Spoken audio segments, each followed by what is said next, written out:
Well, folks, pull up a chair. I need to talk to you about something that happened this week that should make every American who's ever thought about what this country stands for, what our military represents, what our veterans fought and died for, stop and ask themselves how we got here, how we reached a point where the United States Coast Guard is being told to allow swastikas as potentially divisive symbols rather than what they actually are, which is emblems of the most evil regime in human history. Emblems our grandfathers went to war to defeat. Emblems that represent genocide, racism, hatred, and everything America is supposed to stand against. The Washington Post reported exclusively this morning that the Coast Guard will now classify swastikas as potentially divisive symbols that service members can display. Potentially divisive. That's the language. Not hate symbols. Not representations of a foreign adversary that murdered 6 million Jews and plunged the world into the deadliest war in human history. Not emblems of an ideology that American soldiers gave their lives fighting. Potentially divisive. Let me tell you what potentially divisive means in bureaucratic language.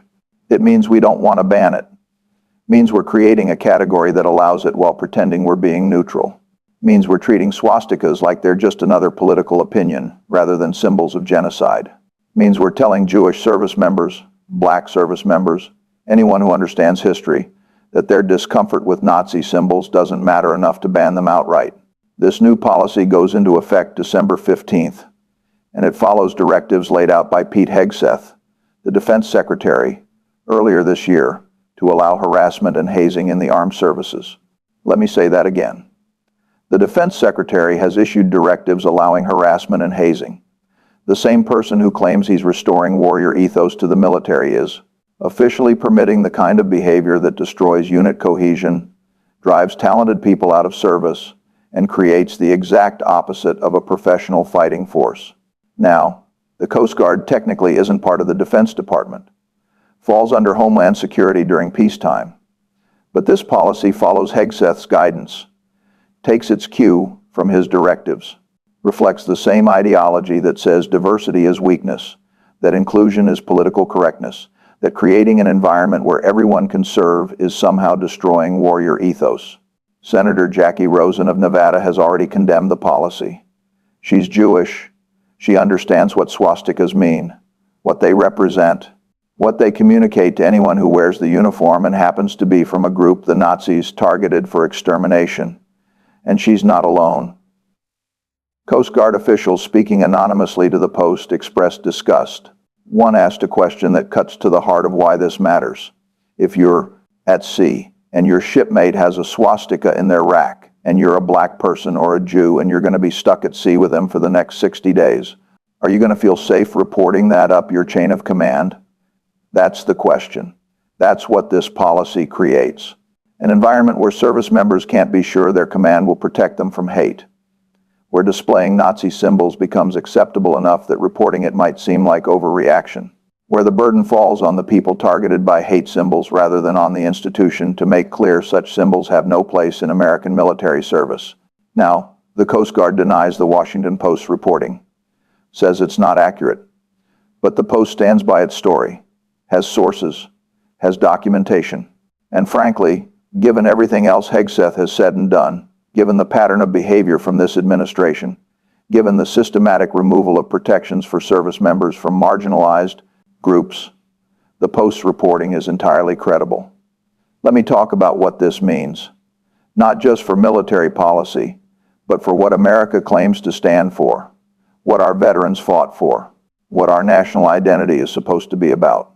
My grandfather was shot 8 times by Nazis in World War II, left for dead, won a Bronze Star for his service, and he hated talking about it. Not because he wasn't proud of serving his country, but because it was painful, traumatic, because he didn't see himself as a hero seeking glory. He saw himself as an American doing his duty, fighting an enemy that threatened everything he believed in, everything this country is supposed to represent. He didn't want constant praise, didn't want to play dress up in his uniform for photographs, didn't want glory or adoration. He wanted to serve, to do his part, to help defeat an ideology so evil that good people had no choice but to fight it regardless of personal cost. That's warrior ethos. That's what military service is supposed to mean. sacrifice without expectation of glory, duty without demand for recognition, service to something larger than yourself, protecting people who might never know your name or understand what you risked on their behalf.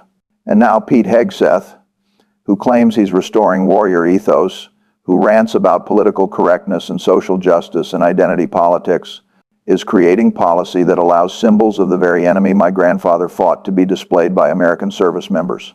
Is treating swastikas as just another potentially divisive opinion rather than as representations of genocide and hatred and everything America went to war to defeat. That's not warrior ethos. That's the opposite.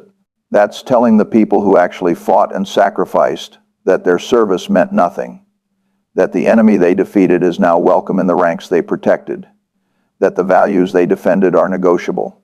That hate is acceptable as long as we frame it as free expression or political opinion, and it's personal for me.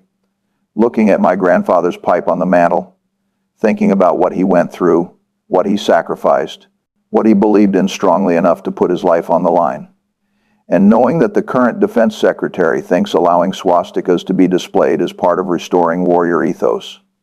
That insults his memory, insults his sacrifice, insults everything he fought for. It insults all our fathers and grandfathers who fought to defeat Nazism, all our great-grandfathers who fought to end slavery and preserve the Union, all the service members throughout American history who fought for the principle that America stands for something better than hatred and bigotry and division based on race or religion or ethnicity. And it insults every living person who's experienced the evils of racism and anti-Semitism, every Jewish American who knows what swastikas represent, every Black American who understands that Nazi ideology and white supremacy are linked, every person from any group the Nazis targeted who now has to serve alongside someone who might display those symbols with official permission. Let me talk about Pete Hegseth for a moment, because understanding him helps explain how we got here.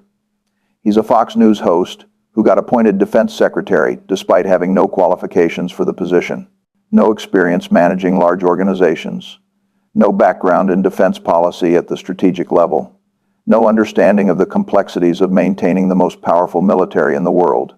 What he has is ideology, strong opinions about what he thinks is wrong with the military, resentment toward diversity and inclusion initiatives, belief that political correctness has weakened fighting capability, conviction that focusing on equity and representation somehow undermines readiness.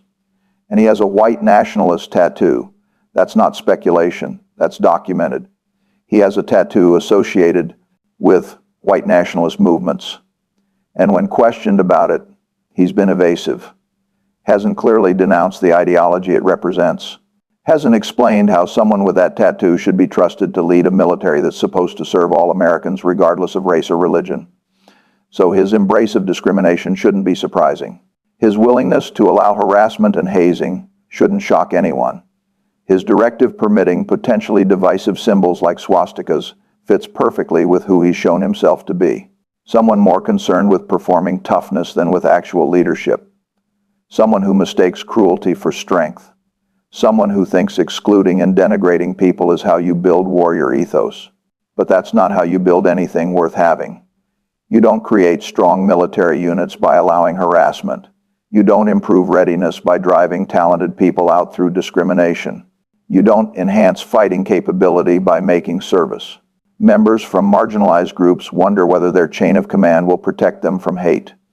You build strong military units through trust, through every service member knowing their comrades have their back, through leadership that enforces standards equally and protects everyone regardless of their background, through creating an environment where talent is what matters and where people can focus on their mission rather than on whether they're safe from bigotry. That's basic. That's Management 101. That's understanding that organizational effectiveness comes from people working together toward common goals, rather than from dividing them into us and them. Hegseth doesn't understand that, or doesn't care, because his goal isn't actually to improve military readiness. His goal is to impose his ideology, to purge the military of what he considers wokeness, to create an institution that reflects his values rather than American values. And Trump supports this, enables it, appointed Hegseth knowing who he is and what he believes, has defended his policies, has endorsed his approach, has made clear that this is what the administration wants. A military that's less diverse, less inclusive, less representative of America as it actually exists, and more reflective of some imagined past when straight white men dominated every institution and everyone else knew their place. That's not making America great. That's making America smaller, meaner, less capable of utilizing all the talent available, less attractive to the best and brightest who have options and won't tolerate serving in an environment that tolerates hate, less effective at defending a diverse nation because the military no longer reflects that diversity. Let me talk about the economic implications, because people think military policy doesn't affect markets, doesn't touch the economy, doesn't matter to anyone who isn't in uniform. But it does. Military readiness affects national security. National security affects stability. Stability affects economic confidence. Everything connects. When the military becomes less effective because talented people leave rather than serve in discriminatory environments, that affects national security. When allies see America tolerating Nazi symbols in its armed forces, that affects relationships and cooperation. When adversaries perceive weakness in military institutions, that affects deterrence. All of that creates risk, and risk gets priced into markets. I've been investing for 80 years, made billions betting on American strength, on the stability that comes from having the world's most powerful military, on the security that comes from having institutions that work, on the confidence that comes from knowing America can defend itself and its interests.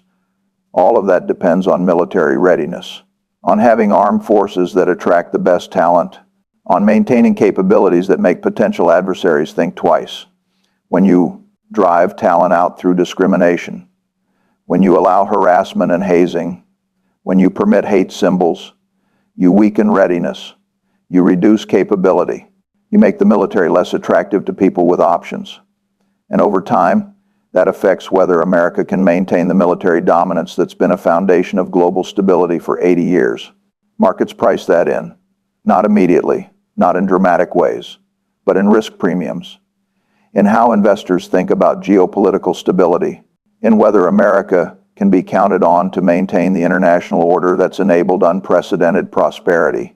When that comes into question, when military readiness looks uncertain, when institutions appear to be degrading under ideological pressure, capital becomes more cautious. That's expensive, not in ways that show up in tomorrow's stock prices, but in the accumulated cost of reduced confidence over years, in higher returns demanded by investors to compensate for increased risk, in capital flows shifting slightly toward perceived stability, in the slow erosion of advantages America has always had. And it's unnecessary. It's self-inflicted. It's not happening because of external threats or resource constraints or difficult choices about priorities. It's happening because Pete Hegseth wants to impose his ideology, because Trump enables him, because Republicans in Congress are too cowardly to say this is wrong, because the political cost of opposing discrimination seems higher than the cost of permitting it. That's how institutions decay. Not through dramatic failures, through slow abandonment of standards, through gradual acceptance of behavior that would have been unthinkable before, through normalized degradation where each step seems small enough to ignore until you look back and realize how far you've fallen. Now, let me address the hypocrisy, because it's stunning even by Trump administration standards. This morning, Trump called for the execution of Democratic members of Congress, actually said certain lawmakers should be killed for reminding service members they must disobey illegal orders. That's sedition, according to Trump. That's behavior punishable by death. When asked about this, when given the opportunity to condemn a president threatening to execute lawmakers, Mike Johnson, the Speaker of the House, couldn't do it, called it wildly inappropriate, said it was dangerous, but wouldn't say Trump was wrong, wouldn't call for consequences, wouldn't defend his own institution, the legislative branch, from executive threats. That's where we are. The Speaker of the House is too weak to condemn murder threats against members of Congress, too afraid of Trump to defend the institution he leads, too concerned about political consequences to do his constitutional duty, and that enables Trump to keep going further, to keep making threats, to keep treating democratic norms as optional. But here's the hypocrisy. Trump threatens to execute lawmakers for telling soldiers to follow the law, for reminding them that illegal orders must be refused, for explaining basic principles of military justice embedded in the Uniform Code of Military Justice. That's what Trump considers worthy of death. But allowing swastikas to be displayed by service members? That's fine. That's potentially divisive but acceptable. That's within the bounds of free expression. Nazi symbols are okay. Reminding soldiers they must refuse illegal orders is sedition. The inversion is complete. Defending the Constitution is treason. Displaying symbols of genocidal enemies is protected expression. Telling the truth about military law deserves execution. Tolerating hate symbols shows strength. Up is down, right is wrong. Everything that should be condemned is defended. Everything that should be defended is condemned. And Republicans go along with it. Stay silent about the swastikas. Stay silent about the threats. Stay silent about the systematic degradation of military institutions. Stay silent about everything because opposing Trump might cost them politically, and political survival matters more than any principle. That silence is more dangerous than Trump's actions, because Trump's been who he is his entire public life. Been authoritarian, been discriminatory, been willing to embrace hate when it serves his purposes. We know that about him. The question is whether institutions will constrain him, whether other people with power will say no, whether Republicans will remember they took oaths to the Constitution, not to Trump. And the answer, increasingly, is no. They won't, can't, choose party over country, loyalty over law, political survival over constitutional duty. Every time, without exception, no matter how extreme Trump's behavior becomes. That's how democracies die. Not through military coups, not through sudden dramatic changes, through slow abandonment of principles, through gradual acceptance of the unacceptable, through normalized extremism where each step seems small enough until you look back and realize you're somewhere you never intended to go. And economically, that matters. Because markets depend on stable democracies, on rule of law, on predictability, on institutions that function. When those things erode, when democracy weakens, when authoritarianism grows, that creates uncertainty. And uncertainty is expensive. Let me talk about what allowing swastikas actually means practically for service members, for unit cohesion, for military effectiveness. Because this isn't abstract. This is about real people serving in real units dealing with real consequences. Imagine you're a Jewish service member. You've joined because you believe in serving your country. You're proud to wear the uniform. You're committed to your mission. And then you discover your shipmate has a swastika displayed, maybe on their bunk, maybe in their personal space, visible to you every day. What does that communicate? That they sympathize with an ideology that murdered 6 million Jews, that they either don't understand or don't care what that symbol means to you, that they've chosen to display something they know represents hatred toward people like you, that your command has decided this is acceptable, that your discomfort matters less than their right to free expression. How do you trust that person? How do you rely on them in dangerous situations? How do you believe they'll have your back when you need them? How do you focus on your mission when you're wondering whether the person next to you hates you? You can't. Not really. Trust breaks down, unit cohesion suffers, effectiveness declines, and all because the command decided that allowing hate symbols was more important than maintaining an environment where everyone can serve effectively. Or imagine you're a black service member. You know American history, know what swastikas represent beyond the Holocaust, know the connections between Nazi ideology and white supremacy. Know that the people who display those symbols often also sympathize with ideologies that view you as inferior. And now your command is telling you that's acceptable, that your shipmate can display symbols associated with ideologies that dehumanize you, that your concern about this is potentially oversensitive, that you should just focus on your job and not worry about whether the people around you might harbor racist beliefs. How does that affect your willingness to serve? Your commitment to an institution that tolerates this? Your trust in leadership that creates policies allowing it? How does it affect military effectiveness when talented people decide serving isn't worth tolerating discrimination? These aren't hypothetical questions. They're real consequences of real policies. And they matter for military readiness more than any ideological point Hegseth thinks he's making about political correctness. Strong military units are built on trust. Every service member knowing everyone else is committed to the mission and to each other. Every person confident their comrades will protect them. Every individual able to focus on their job rather than on whether they're safe from bigotry. You can't have that when hate symbols are permitted. Can't build trust when the command tolerates displays that communicate hatred. Can't create cohesion when some service members are made to feel unwelcome by official policy. Can't maintain effectiveness when talented people leave because they won't tolerate discrimination. That's basic leadership, basic organizational management, basic understanding of human psychology. But Hegseth doesn't care. Cares more about ideology than effectiveness, more about performing toughness than about actual strength, more about purging what he considers wokeness than about building capable fighting forces. And the Coast Guard official quoted by the Post understood this perfectly. Asked whether you'd feel safe reporting a swastika to your chain of command, whether you'd trust that your leadership would take it seriously, whether you'd believe your concerns matter, or whether you'd worry that reporting it would make you the problem rather than the person displaying hate symbols. That uncertainty destroys trust, destroys effectiveness, destroys the foundation military units are built on. And all because Hegseth thinks allowing this is part of restoring warrior ethos. Let me talk about what warrior ethos actually means, because Hegseth uses that phrase constantly, claims he's bringing it back, suggests it's been lost through political correctness and diversity initiatives. But he doesn't understand what it means. Mistakes cruelty for strength, mistakes exclusion for cohesion, mistakes tolerance of hate for toughness.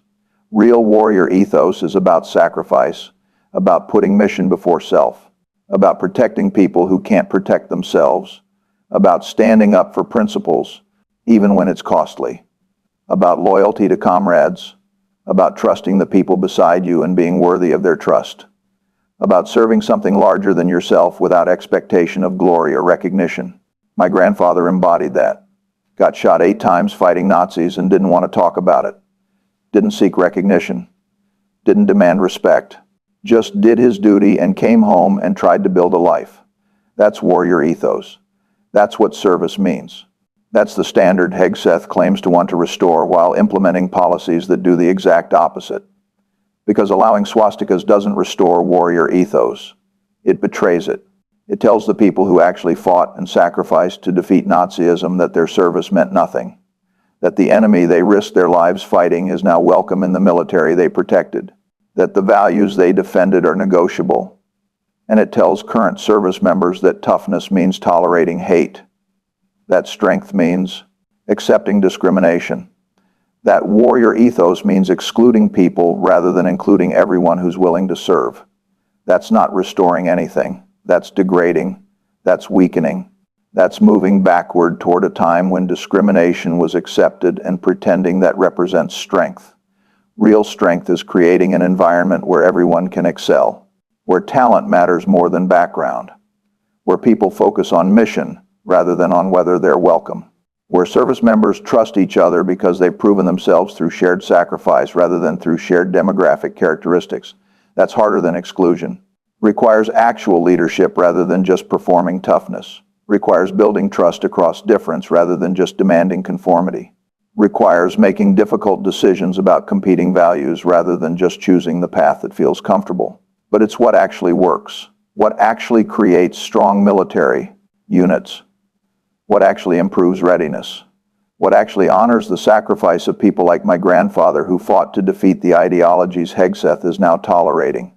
Now, Hegseth rants about political correctness, about social justice, about identity months in DEI offices and what he calls toxic ideological garbage, claims all of that has weakened the military, made it less capable, distracted from the mission, divided people rather than uniting them.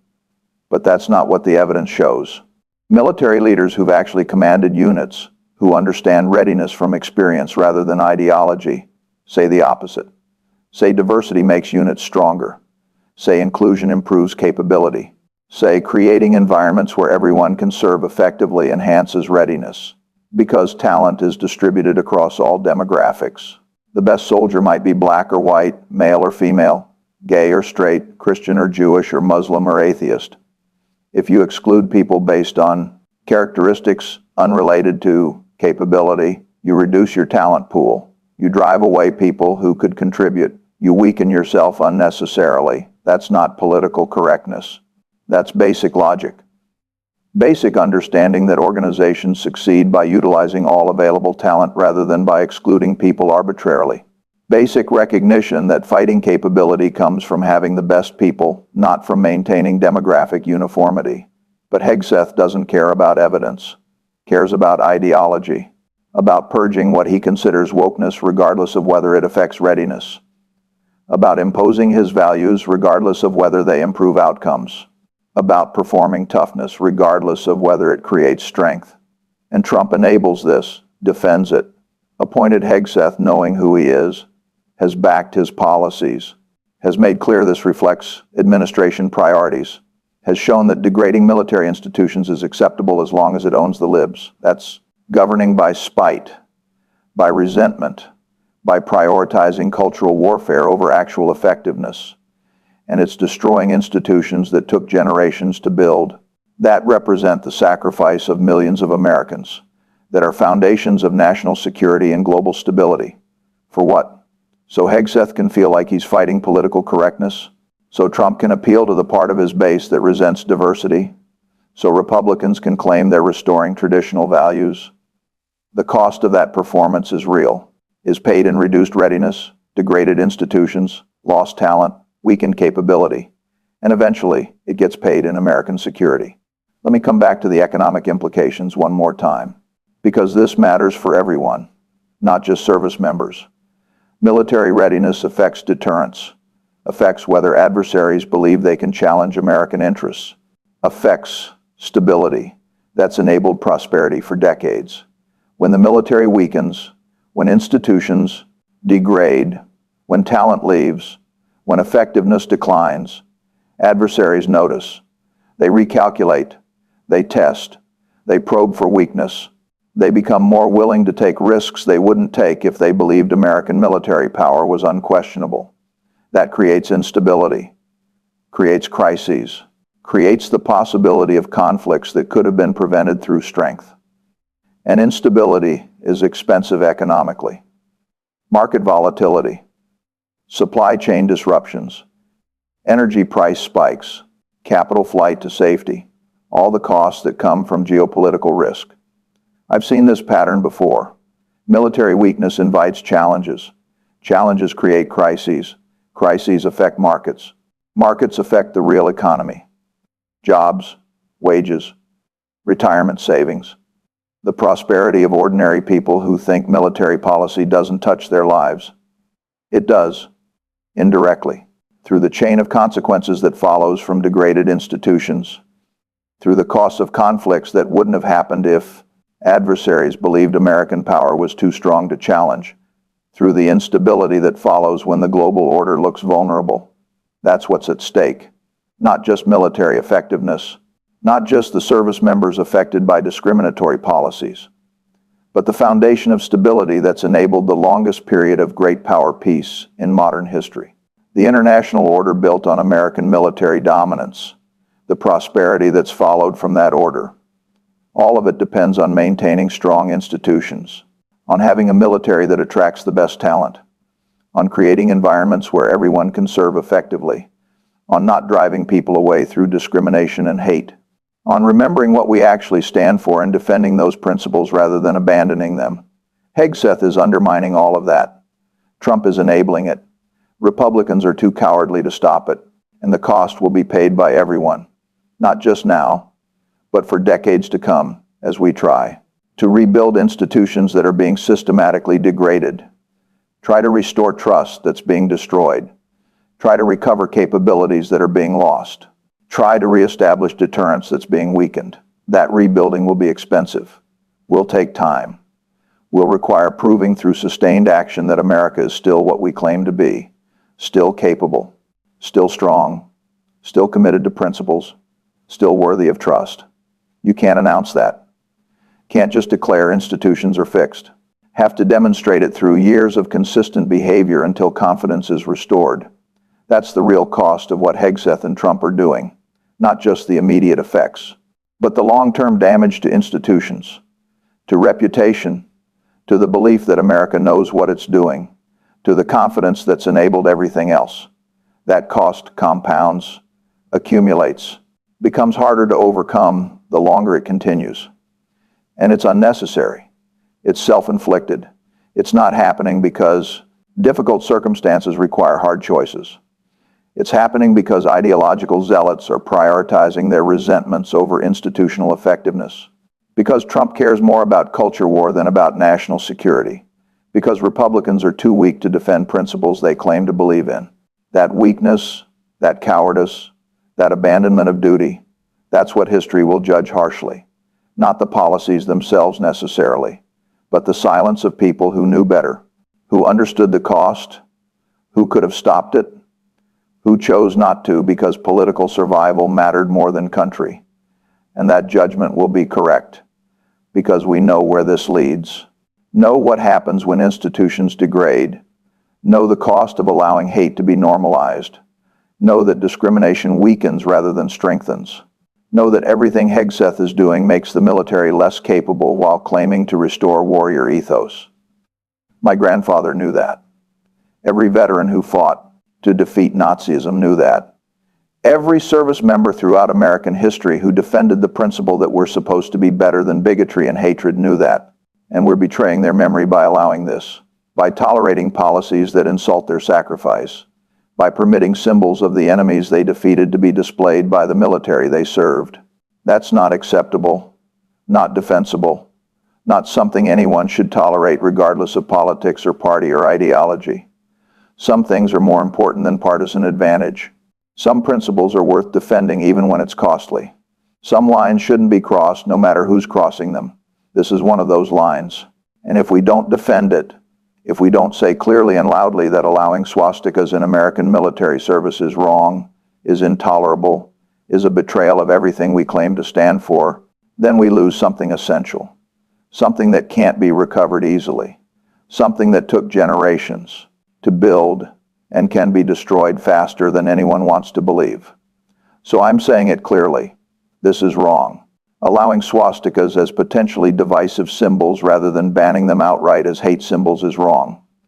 Permitting harassment and hazing is wrong. Degrading military institutions through ideological purges is wrong. Treating diversity as weakness is wrong. Claiming any of this restores warrior ethos is wrong. And anyone who's silent about it, who enables it, who defends it, who pretends it's acceptable, they're wrong too. Wrong morally. Wrong strategically. Wrong about what makes America strong. Wrong about what military service means. Wrong about what we owe to the people who sacrificed to defend principles we're now abandoning. We're better than this. We have to be. Because if we're not, if we let this stand, if we accept that hate symbols are just potentially divisive expressions rather than representations of evil, then we're not the country we claim to be. We're not worthy of the sacrifices made on our behalf. We're not defending what our veterans fought for. And economically, institutionally, morally, we'll pay the price for that failure. We'll spend decades trying to recover what we're losing now. We'll discover too late that some damage can't be undone, that some institutions, once broken, can't be fully repaired, that some trust, once lost, never fully returns. That's what's at stake. That's why this matters. That's why silence is unacceptable. That's why everyone who understands what military service means, what America is supposed to stand for, what our veterans fought and died for, needs to speak up, needs to say this is wrong, needs to demand better, needs to defend principles that are under attack. Because if we don't, who will? If we stay silent, what message does that send? If we accept this, what comes next? Where's the line? What's the principle that matters enough to defend when defending it is uncomfortable? I know my answer. The line is here.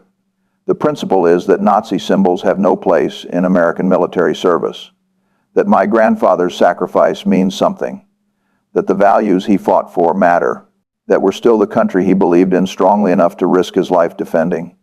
That's worth fighting for, worth defending, worth standing up for, even when it's difficult. Because that's what he did. That's what every veteran did. That's what America is supposed to be about. And if we abandon that now, if we let this pass without resistance, we betray everything they fought for. I won't do that. Won't stay silent. Won't accept that this is just another political issue where people can disagree. This is about who we are, what we stand for, what we're willing to defend. And I'm standing with my grandfather's memory, with every veteran who fought to defeat Nazism, with every service member who served, believing America represents something better than hatred. That's my choice. What's yours?